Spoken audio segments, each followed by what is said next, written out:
What is your favorite campaign and why? Well, my favorite campaign is Ogilvy for Expedia's luggage tag campaign.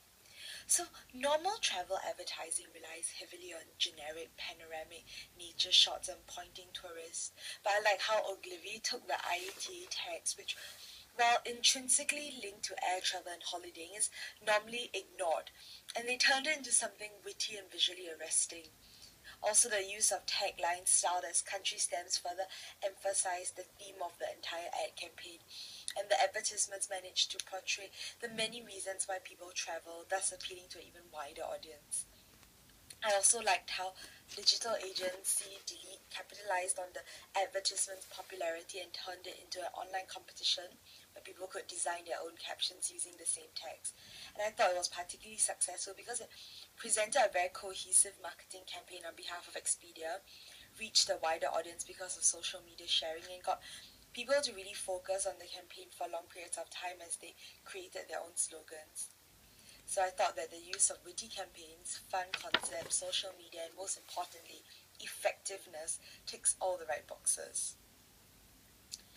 Tell you something that you don't know.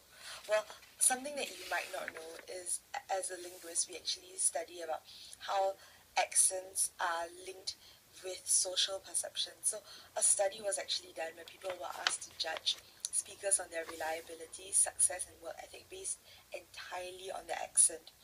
So while Scottish speakers did very well and were regarded generally as very reliable, hardworking, successful people, Liverpudlian speakers did not fare as well, and also Southeast England accents were ranked very favourably among in terms of employability, while the Essex and Cockney accents were less welcome.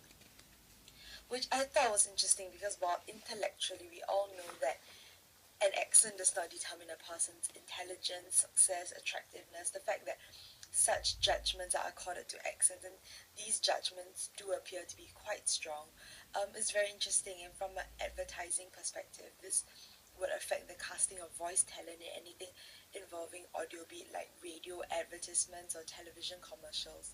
And depending on the product, the London accent could be used to convey prestige and reliability, while an accent from the Midlands could be used to convey homeliness and friendliness, depending on what you want to bring out in the product, which is something that I find really interesting.